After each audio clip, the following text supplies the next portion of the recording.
NTR TV news కి స్వాగతం. శాంతి భద్రతల పరిరక్షణకు ప్రజలంతా సహకరించాలి. వైసీపీ కూటమి అభ్యర్థుల పిలుపు. జగ్గంపేట నేడు ఎన్నికల కౌంటింగ్ జరగనున్న సందర్భంగా నియోజకవర్గంలోని ప్రజలంతా శాంతి భద్రతలకు సహకరించాలని జగ్గంపేట నియోజకవర్గ ప్రధాన పార్టీలైన వైసీపీ ఎమ్మెల్యే అభ్యర్థి తోట నరసింహం, కూటమి అభ్యర్థి జ్యోతుల నెహ్రూ వేరువేరుగా వీడియోలు విడుదల చేశారు. దీనిలో భాగంగా వైసీపీ అభ్యర్థి తోట నరసింహం మాట్లాడుతూ కౌంటింగ్ రోజు నాయకులు కార్యకర్తలు సమన్వయంతో ఉండాలన్నారు.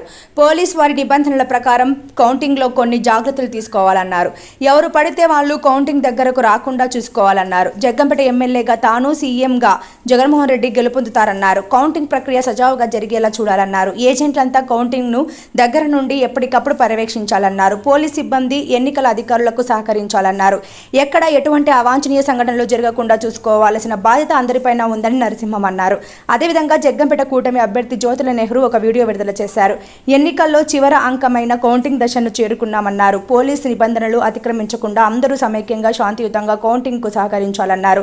ప్రస్తుతం 144 సెక్షన్ అమలులో ఉన్నందువల్ల దాన్ని అనుసరించి ఉత్సవాలు చేసుకోవడం, ర్యాలీలు, బాణాసంచా కాల్చడం వంటి వాటికి దూరంగా ఉండాలన్నారు. ఒకే చోట 10 మంది గుమిడిగూడి ఎదుటి వారిని ఇబ్బంది పెట్టే పరిస్థితులు తీసుకురావద్దన్నారు. ముఖ్యంగా శాంతి భద్రతలను పరిరక్షించాలని నెహ్రూ కోరారు. ఓట్ బ్యాంక్ ని మన ఈ లెక్కింపు సందర్భంగా జాగ్రత్తగా పొందుపరచుకోవాలని కూడా మా నాయకుల్ని, కార్యకర్తని కోరుకుంటూ ఎటువంటి వారు ఏ రకమైనటువంటి ఉద్రేకాలకి ప్రేరేపించినా సరే మనం ఎవరు కూడా దాని మీద ఎక్కడ కూడా ఉద్రేకపడకుండా సమన్వయంతో ఉండాలని మా నియోజకవర్గ నాయకుల్ని, కార్యకర్తల్ని అందరూ కూడా పోలీస్ సిబ్బందికి కానీ ఇతర అధికారులకు కానీ మనం సహకరించాలని నేను మనస్ఫూర్తిగా కోరుకుంటా ఉన్నాను. దీని మీద ఏ ఒక్కరు కూడా ఎక్కడ ఏ రకమైన అవాంఛనీయ సంఘటనలు జరగకుండా చూసుకునే బాధ్యత మన అందరి మీద ఉంది. కాబట్టి రేపు కౌంటింగ్ ప్రక్రియ చక్కగా సజావుగా జరిగేందుకు అందరూ సహకరించాలని ఈ జగ్గంపేట నియోజకవర్గ ప్రజలందరినీ కూడా నేను మనస్ఫూర్తిగా పేరు పేరున కోరుకుంటా ఉన్నాను. బాధ్యులపై చర్యలు తీసుకోవాలని డిమాండ్ చేశారు. లేని పక్షంలో ఉద్యమం చేపడతామని హెచ్చరించారు. ఈ కార్యక్రమంలో ఏపీఆర్సీఎస్ ఉమ్మడి జిల్లా అధ్యక్షులు వల్లూరి రాజాబాబు, ఏఐఎఫ్టీయూ గుమ్మడి జిల్లా అధ్యక్షులు కుంచే అంజిబాబు, ఏపీఆర్సీఎస్ జిల్లా నాయకులు కర్ణాకుల రామలింగేశ్వరరావు, దేశీటి సురేష్ తదితరులు పాల్గొన్నారు. ఎన్నికల ఆధారంగా చాలా పెద్ద స్థాయిలోకి గొడవలు అవుతే సహజంగా మనం పూర్వకాలం నుంచి చూస్తా ఉన్నాం. ఆ గొడవలు అన్నది చాలా గట్టిగా జరుగుతూ ఉంటాయి. ఎన్నికలకు సంబంధించినటువంటి ఎన్నికల్లో ఏ రకమైనటువంటి కేసులు పడ్డా మన మీద, కుర్రవాళ్ళ మీద కానీ, ముఖ్యంగా చదువుకున్నటువంటి యువకుల మీద కానీ, అది ఉద్యోగం చేస్తున్నటువంటి ఏదో కంపెనీల్లో ఉద్యోగం చేస్తున్నటువంటి వారి మీద కానీ ఏ రకమైనటువంటి కేసు నమోదైనా సరే ఎలక్షన్ కేసు అనేది చాలా చాలా సీరియస్గా ఉంటుంది. 10-15 సంవత్సరాల వరకు కూడా మన పోలీస్ స్టేషన్ చుట్టూ, కోర్టు చుట్టూ తిరిగేటువంటి వాతావరణం ఉంటుంది. దాని దృష్టిలో పెట్టుకుని ఎలక్షన్లో సంబంధించినటువంటి ఇటువంటి కేసుల్లో ఎవరు కూడా ఉండకూడదు. అందులో ముఖ్యంగా యువకులు చాలా మంది ఉన్నారు. చదువుకున్నటువంటి యువకులు, మంచి మంచి డిగ్రీలు చదువుకున్నటువంటి వారు ఉన్నారు. వారందరూ కూడా ఇటువంటి కేసుల్లో ఉంటే వారి భవిష్యత్తు అంతా కూడా నాశనం అవుతుంది. వారికి చదువుకోవడానికి కానీ, ఉద్యోగాలు రావడానికి కానీ అవకాశాలు దెబ్బతినే పరిస్థితి వస్తుంది. ఆఖరికి వారు ఏదైనా విదేశాలకు వెళ్లాలంటే అక్కడ దాని మీద కూడా ఇటువంటి కేసులు ఉన్నాయనే ఉద్దేశంతో రిజెక్ట్ చేసే అవకాశం ఉంటుంది. దాన్ని దృష్టిలో పెట్టుకుని అందరూ కూడా ముఖ్యంగా యువకులు సమయంతో ఉండాలి. ఏ రకమైనటువంటి హడావిడి చేయకుండా మనం నెగ్గిన తర్వాత మనమే అందరూ కలిసి ఐకమత్యంతో ఉందాం. ఆ రకంగా మీరు అందరూ కూడా సహకరించాలని నేను కోరుకుంటా ఉన్నాను. జగ్గంపేట నియోజకవర్గ ప్రియతమ సోదరిమణులందరికీ నా హృదయపూర్వకమైనటువంటి ధన్యవాదాలు.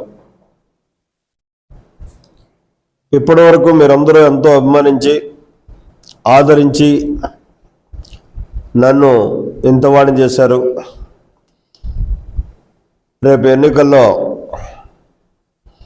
కౌంటింగ్ చివరంకానికి చేరింది.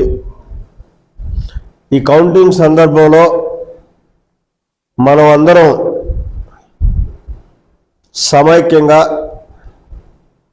లా అండ్ ఆర్డర్ను గౌరవించాల్సినటువంటి బాధ్యత ఉంది.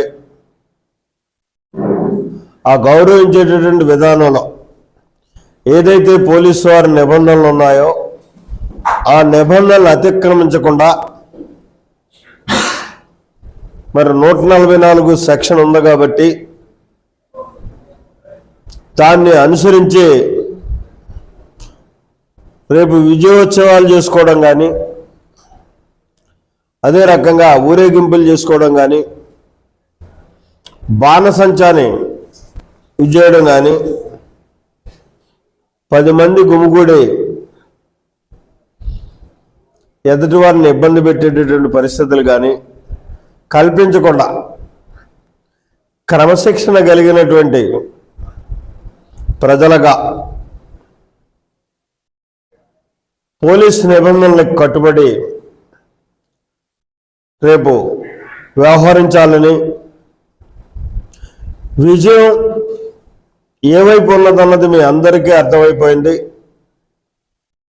స్వస్థమైనటువంటి విధానంలో ఉన్నాం కాబట్టి దీనికి విజయోత్సవాలు చేసుకోవాల్సినటువంటి అవసరం లేదు. కాబట్టి నిబంధనలు అనుసరించి 6వ తారీఖు దాటిన తర్వాత ఏదైతే ఎన్నికల కోడ్ పోతుందో ఆ రోజు నుంచి మనం ఏ కార్యక్రమాన్ని చేసుకున్నా ఇబ్బంది లేదు. కాబట్టి 6 నుంచి ఆ కార్యక్రమాలన్నీ చేసుకోవచ్చు అని చెప్పి మనవి చేసుకుంటూ, ముఖ్యంగా లా అండ్ ఆర్డర్ని పరిరక్షించమని, ప్రజాస్వామ్యవాదులుగా నిర్ణయానికి కట్టుబడి ఉండాలని కోరుకుంటున్నాను. మరి సెలవు తీసుకుంటున్నాను.